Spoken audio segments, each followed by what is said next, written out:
नमस्कार दोस्तों, मैं मनीष द्विवेदी। आप सभी लोग कुशाग्र आईएएस चैनल पर हैं। आज एमपीपीएससी 2021 का मेंस हुआ है, फर्स्ट पेपर जिसे आप कहते हैं। तो फर्स्ट पेपर में दो खंड आते हैं, खंड आ और खंड बा। खंड आ में हिस्ट्री आता है, एमपी की हिस्ट्री आती है, और खंड बा में ज्योग्राफी और एमपी की ज्योग्राफी आती है। तो खंड आ में जो हिस्ट्री के प्रश्न हैं, जो मध्य प्रदेश से रिलेटेड हैं और जो इंडियन हिस्ट्री से रिलेटेड हैं, उनके 3 मार्कर का हम सॉल्यूशन लेने आए हैं। और इस सॉल्यूशन को आप लोग देखिएगा और आपने सुधार करिएगा अपने एग्जाम में कि किस रूप में आप इसमें कितना सुधार कर सकते हैं। चलिए, तो अब हम शुरुआत करते हैं। देखिए, पेपर में जो सबसे पहला प्रश्न 3 मार्कर के रूप में आया था, वो आया था कुमुदी महोत्सव। क्या आया था? कुमुदी महोत्सव आपका पहला आया था, जिसको हमने लेके आए हैं। इसको 3 मार्कर्स हैं। देखिए, पहला पॉइंट, ये कॉपी भी मैं उसी फॉर्मेट में लाया हूं और इसको बनाने में हमारी पूरी टीम ने बहुत मेहनत की है। और जिन लोगों ने इसको बनाया है वो 2-3 बार मेंस दे चुके हैं, इंटरव्यू भी दे चुके हैं, दे रहे हैं। तो काफी सशक्त और काफी अच्छे लोगों के द्वारा ये 3 मार्कर बनाया गया है, जिसमें मेरा भी इनपुट रहा है। तमाम कंक्लूड करके लाए हैं कि कैसे 3 मार्कर लिखे जाते हैं, कैसे मैक्सिमम मार्क्स 3 आउट ऑफ 3 लाए जा सकते हैं। उसको लेके हम वीडियो लाए हैं और आप लोग इसको देखें। कौमुदी महोत्सव क्या है? एक संस्कृत नाटक है जो 3री शताब्दी के आसपास होता था। ठीक है, नाटककार हैं इसके विजकाया। ठीक है, इसका नाटक का आप बोल सकते हैं विजया काया, इसका प्रोनाउंसिएशन होगा विजया काया। इसके जो थे वो नाटककार थे। और विशेष क्या था कुमुदी महोत्सव में जो पूछा गया, मगध के राजकुमार कल्याण वर्मन की जानकारी का स्रोत प्राप्त यहां से होता है। हालांकि ये प्रश्न टफ था। दूसरा था आपका सूत्राध्यक्ष। ये बन जाना चाहिए, मौर्य प्रशासन का एक प्रमुख विभाग था, जिसमें कताई बुनाई के विभाग के अध्यक्ष को सूत्राध्यक्ष कहा जाता था। स्रोत है इसका अर्थशास्त्र। देखिए, सूत मतलब क्या होता है? सूत या सूत्र। सूत्र मतलब क्या होता है? जोड़ने का काम करने वाला। आपको पता होगा कि मध्य प्रदेश के बड़े शहरों को जोड़ने के लिए एक यात्री सूत्र सेवा बस चलती है। सूत्र मतलब जोड़ना, सूत्र मतलब धागा। जैसे मंगल सूत्र, जैसे रक्षा सूत्र, रक्षाबंधन रहेगा। सूत्र मतलब धागा होता है, जोड़ने का काम होता है। तो कताई बुनाई से क्या होता है? काटना और बुनना। ऐसे ही पहले हमारे बुनकर लोग कपड़े बुना करते थे, ऐसे ही हैंडलूम से बनते थे। तो जो सूत की कताई से बनते थे, गांधी जी चरखा चलाते थे, वो भी सूत ही था। तो जो कताई बुनाई का विभाग का अध्यक्ष था, उसको सूत्राध्यक्ष बोला। ऐसे आप चीजों को याद कर सकते हैं स्रोत अर्थशास्त्र। तीसरा है श्री हर्षशीयक कौन है? परमार वंश के वास्तविक संस्थापक थे श्री हर्षशीयक। प्रथम प्रथम स्वतंत्र शासक थे ये आपके कौन से वंश में? परमार वंश में, जिसने राष्ट्रकूटों की सत्ता को स्वीकारा नहीं था। देखिए, इसमें ज्यादा सेंटेंसों को नहीं जोड़ना पड़ता है। 3 मार्कर मैं आपको बताऊं कि है कि का, इस पे विशेष ध्यान नहीं दिया जाता है। ध्यान दिया जाता है कंटेंट पर। तीसरा पॉइंट इसमें आएगा कि चंदेल शासक यशोवर्मन ने इन्हें पराजित किया था। जो चंदेल शासक थे उसमें जो यशोवर्मन थे, बहुत इंपॉर्टेंट है, यशोवर्मन बहुत इंपॉर्टेंट है।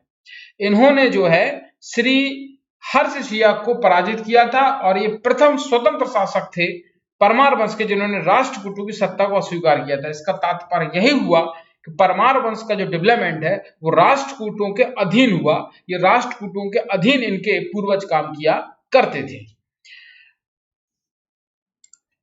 नेक्स्ट है इसमें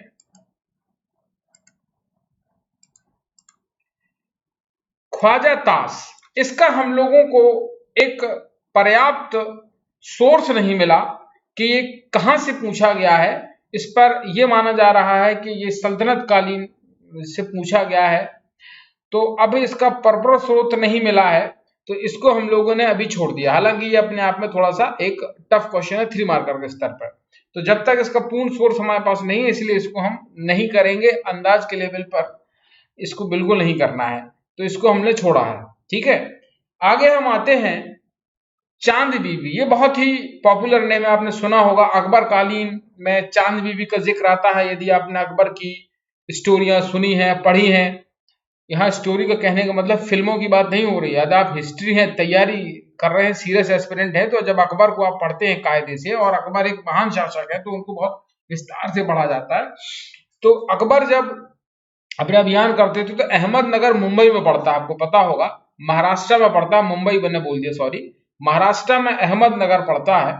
और यहाँ पर अभी बहुत सारे नाम बदले गए हैं, औरंगाबाद का नाम संभाजी नगर किया है। तो अहमदनगर एक उस समय मध्यकालीन भारत की अहमदनगर की वीरांगना थी चांद बीबी।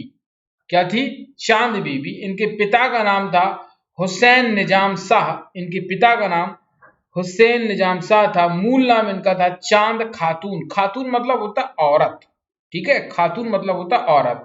अकबर की समकालीन थी। ये इनके बारे में आपको पॉइंट लिख देने थे कि अकबर की समकालीन थी, मध्यकालीन भारत की अहमदनगर की वीरांगना थी।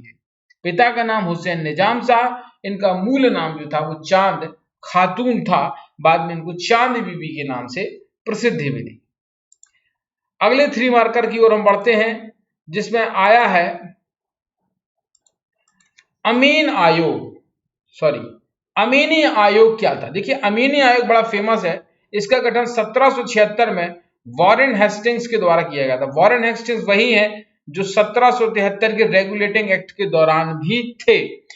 ये वही हैं जिनको बंगाल, मद्रास और तीनों के ऊपर सुपीरियर गवर्नर बनने का सौभाग्य प्राप्त हुआ था रेगुलेटिंग एक्ट 3 से। तो इन्होंने 1976 में वॉरेन हेस्टिंग्स के द्वारा अमीनी आयोग का गठन किया गया था। इस प्रकार ये एक प्रकार का क्या था? ये एक प्रकार का राजस्व आयोग था। क्या था?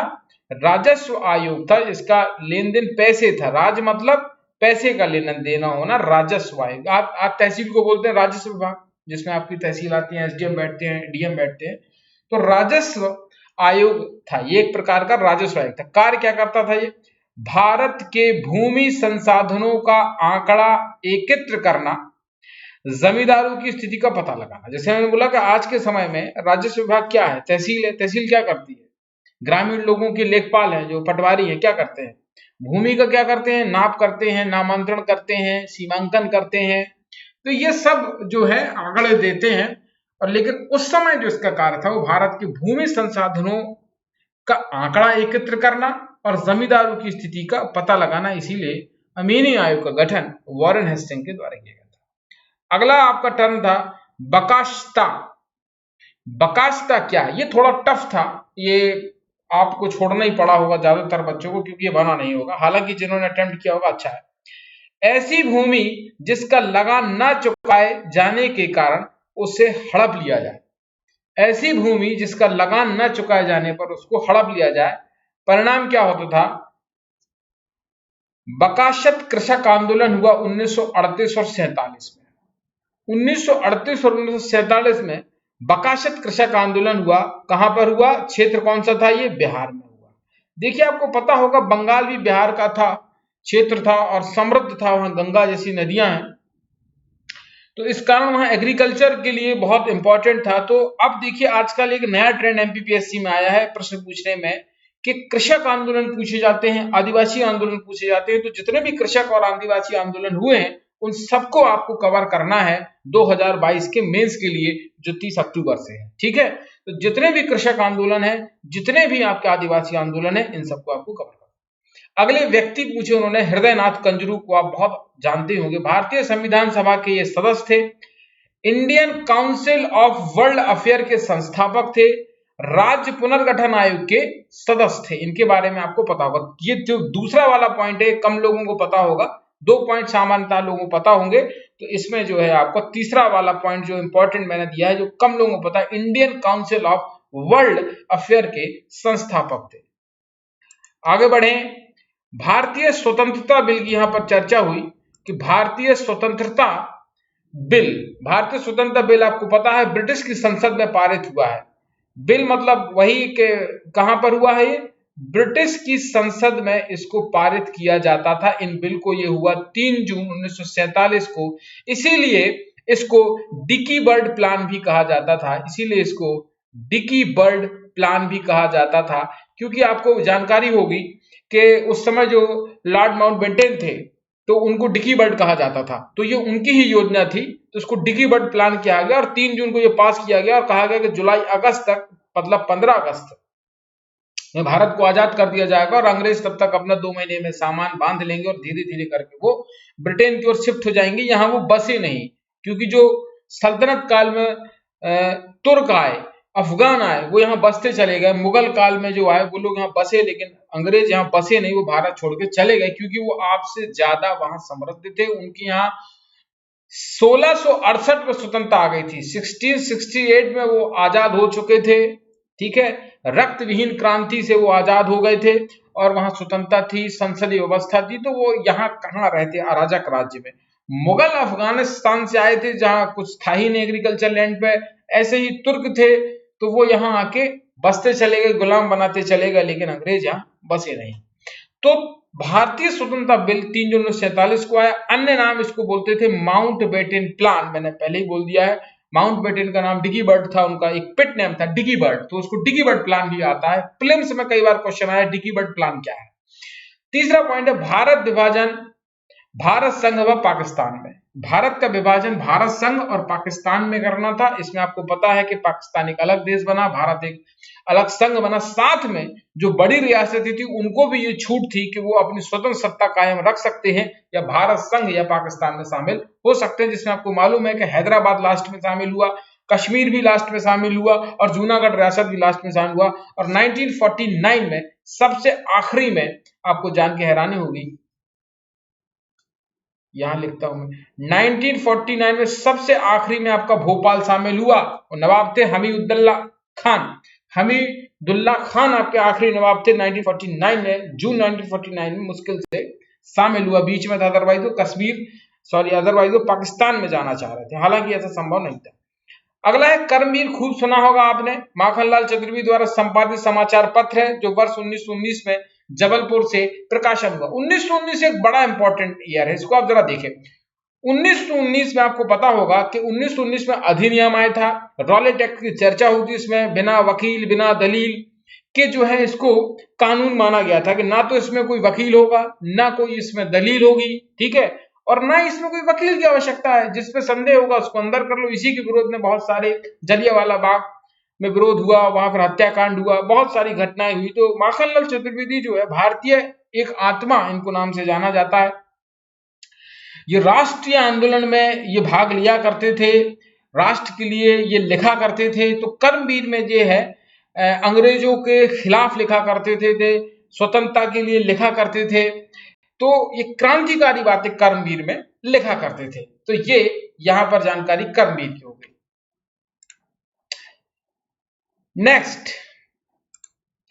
नेक्स्ट आता है माचा। माचा आपको पता होना चाहिए कि मालवा का एक प्रसिद्ध लोक नाट्य लोक नृत्य है। तो मध्य प्रदेश का ये क्या है, एक राजकीय नाट्य है। नृत्य क्या है आपका, राई है। नाट्य क्या है, माचा। क्षेत्र कहां है, मालवा। प्रमुख व्यक्ति इसके बाल मुकुंद और उस्ताद कालूराम है। बरमान का मेला बड़ा फेमस है। जिला आपको पता है नरसिंहपुर में लगता है, गाडरवाड़ा तहसील है। ये प्रतिवर्ष लगता है पौष के माघ माह में। पौष कब होता है, ठंडियों में होता है, जनवरी के आसपास पौष पड़ता है, और पौष और माघ माह में लगता है। मकर संक्रांति से प्रारंभ होकर 13 दिन तक चलता है। तो मकर संक्रांति मैंने जैसे ही बोला कि 14 जनवरी से लेकर आपके 13 दिन तक चलेगा, तो पौष और माघ दोनों माह में चलता है, 13 दिन तक लगता है बरमान का मेला। जजाग भुक्ति की बात करें तो वत्स महा जनपद का क्षेत्र था। इसको आप बुंदेलखंड भी लिख सकते हैं, बुंदेलखंड क्षेत्र आप इसको कह सकते हैं। महाजनपद काल की दृष्टि से देखेंगे तो ये वत्स महाजनपद का क्षेत्र था, अदरवाइज ये बुंदेलखंड का क्षेत्र था। जो खजुराहो है आपका, इस खजुराहो का ही पुराना नाम जजाग भुक्ति था। यहां तो राजा हुए जय शक्ति और विजय शक्ति, उनके नाम पर ही इसको जजाग भुक्ति कहा गया। ये भी आप इसे मेंशन कर सकते थे। 3 इंपॉर्टेंट पॉइंट लिखने थे।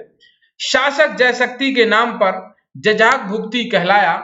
चंदेल शासकों का शासन था, यहां पर किसका शासन था, चंदेल शासकों का शासन था। शासक जयशक्ति के नाम पर जजाक भुक्ति कहलाए। हालांकि दो थे वो, जयशक्ति और विजय शक्ति, तो जयशक्ति के नाम पर इसका नाम जजाक भुक्ति पड़ गया। वत्स जनपद का क्षेत्र लिख सकते हैं या बुंदेलखंड का क्षेत्र भी आप लिख सकते हैं, उत्तर प्रदेश और मध्य प्रदेश को दोनों को मिलाकर ऐसा है। तुकोजीराव तृतीय होलकर की हम चर्चा करेंगे। इनका शासनकाल 1903 से 1926 तक रहा। ये एक प्रोमिनेंट होलकर शासक रहे अंतिम, क्योंकि इसके बाद जो यशवंतराव होलकर आए द्वितीय, इसके बाद तो देश आजादी हो गया, ठीक है। तो ये आखिरी एक शासक थे और ये आखिरी अपने जीवन के काल में एक इन पे आरोप लग गया, तो इनको ये देश छोड़ के जाना पड़ा और अपने इकलौते बेटे यशवंतराव होलकर को इनको गद्दी देनी पड़ी और इसके बाद ये फ्रांस में चले गए, तो इनकी मृत्यु फ्रांस में होती है।